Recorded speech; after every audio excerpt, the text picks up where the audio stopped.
Greetings in the most high precious name of our Lord and Savior Jesus Christ. Today I am going to talk to you on an important topic. This is my topic. A good foundation 5. Baptism in water.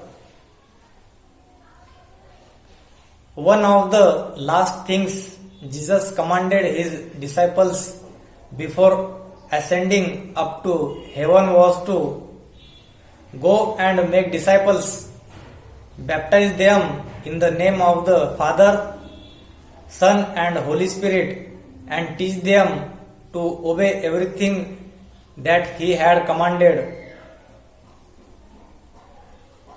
The order is important here. Only those who were willing to become disciples were to be baptized, no one else. When babies were brought to Jesus, he laid his hands on their heads and blessed them. See Mark chapter 10 verse 13 to 16. However, when repentant adults came to him, he baptized them through his disciples. See John chapter 4 verse 1 to 2. But today, what do we see in many churches? Quite the opposite. Babies are baptized and hands are laid on the heads of the adults. Confirmation. This is the exact opposite of what Jesus did. On the day of Pentecost, when many were convicted of their sin, Peter told them to repent and be baptized. The record goes on to say that those who received his word were baptized. Acts chapter 2 verse 38 to 41. It is clear that only those who were capable of intelligently receiving God's word and of repentance were baptized. And that's how it was in every single instance recorded in the Acts of the Apostles. What baptism means, Romans chapter 6 verse 1 to 7 clearly explains the meaning of baptism. There we are told that our old man was crucified with Christ and that in baptism we are buried with Christ into death. The old man is the mind that we had in our unconverted days that wanted to sin, that has been crucified with Christ. We don't have to understand this first before we live in the reality of it. We can just believe what God says. If God's word says that our old man was crucified with Christ, then we believe it just as surely as we believe God's word when it says that Christ himself was crucified on Calvary's hill. Both these truths are accepted by faith. The old man and the flesh are not the same. The flesh is the self-life within us that opposes the will of God. We all have to carry this with us until our dying day. We could compare the flesh to a gang of robbers seeking to enter our house. The old man is like an unfaithful servant inside our house who constantly opened the door for the robbers to enter. It is the unfaithful servant who has now been killed. The robbers, however, are hale and hearty, but now we have a new servant, the new man, who seeks to keep the door shut against these robbers. In baptism, we testify to the death and burial of the old man, the desire to sin, and to being raised up with Christ so that we might henceforth walk in newness of life. Romans chapter 6 verse 4. The flood in Noah's day is a type of baptism too. 1 Peter chapter 3 verse 20 to 21. The whole world was destroyed by God through that flood. Noah went through it in the ark and came out of it into a brand new world. The old world and everything in it were all buried under the flood. This is what we testify to in baptism as well, that our old relationship with the world, and that includes worldly fashions and worldly friends, etc., has all now been cut off, and that we are now coming out of the water into a brand new world. The mode of baptism, we now come to the question: how should we be baptized? The word baptism is not an English word. The New Testament was originally written in Greek, and the word baptism is derived from the Greek word bapto, which means to cover wholly with a fluid or to immerse. And this is exactly what baptism meant to the early apostles, an immersion in water. Sprinkling water on someone's head is certainly not baptism. When Philip baptized the Ethiopian eunuch, it is written that they both went down into the water and came up out of the water. Acts chapter 8 verse 38 to 39. At Jesus' baptism too we read similar words, that he came up out of the water after being baptized. Mark chapter 1 verse 10. In the New Testament, baptism was always done by immersion.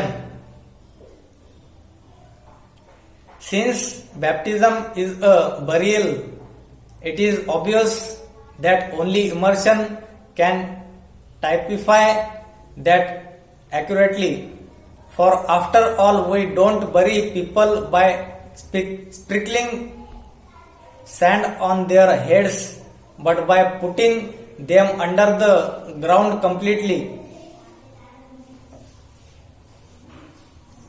This also makes it clear that only those in whom the old man is dead qualify for baptism. Those who do not want to sin anymore. For after all, only dead people can be buried. It's a crime to bury a man who is not dead. Baptism in the threefold name Jesus commanded us to baptize in the name of the Father, Son and the Holy Spirit. Matthew chapter 28 verse 19. The name is singular because God is one. But Jesus revealed that although God is one, He exists in three persons who are distinct from each other. It wasn't the Father who died for our sins, nor was it the Holy Spirit. It was the Son. When Jesus ascended up to heaven, he sat on the right hand of the Father, not the right hand of the Holy Spirit. Likewise, the one he sent to his disciples to be their helper was the Holy Spirit, not the Father. All this may sound elementary, but it is essential that we don't confuse the three persons in the Godhead and their unique ministries in our redemption.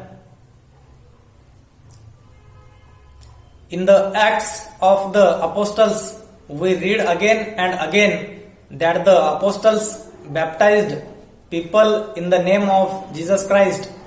Acts chapter 2, verse 38, etc. How does this fit in with Jesus' command in Matthew chapter 28, verse 19? When two apparently contradictory statements are found in the scriptures, we'll find on a closer study that both statements are true. In order to make plain that the Father, Son and Holy Spirit are not a heathen trinity, the apostles identified the Son as Jesus Christ. So they baptized people in the name of the Father, the Son, the Lord Jesus Christ and the Holy Spirit. This was called baptism in the name of Jesus Christ. The obedience of faith baptism should be the first step of obedience in the life of a disciple, leading on to a lifetime of obedience, and this obedience must be the obedience of faith and not the obedience of reason. If Jesus had leaned upon his own reason, he would never have gone to John the Baptist for baptism, for his reason would have given him many arguments against being baptized, especially since he had never sinned. John himself could not understand why Jesus needed to be baptized. But Jesus laid aside the arguments of reason and simply obeyed the voice of the Holy Spirit. Matthew chapter 3, verse 15. Trust in the Lord with all your hearts and do not lean on your own understanding, says the word. Proverbs chapter 3, verse 5. Reason is the number one enemy of faith because human reason cannot grasp spiritual truths. When we get baptized, the last part of our body to go under the water is the upper part of our head. That is symbolic. The authority of our reason is the part of us that is most difficult to put to death. The children of Adam live by what their reason tells them. In baptism, we testify that we have died to that way of life of leaning on our own reason and now live by faith in every word that proceeds from the mouth of God. Matthew chapter 4, verse 4. Romans chapter 1, verse 17. Baptism is slighted by some Christians as a trivial matter. Naaman initially despised Elisha's command to go and dip himself 7 times in the river Jordan to be healed of his leprosy. But it was when he obeyed that simple command that he was healed. 2 Kings chapter 5 verse 10 to 14. It is in little things that God tests our obedience. Obedience to God must never be delayed. If your old man has indeed died, then he must be buried strength away. It's a crime not to bury a man who is dead. Why do you delay then? Arise and be baptized. Acts chapter 22 verse 16. Thank you for watching this message and may God bless you all.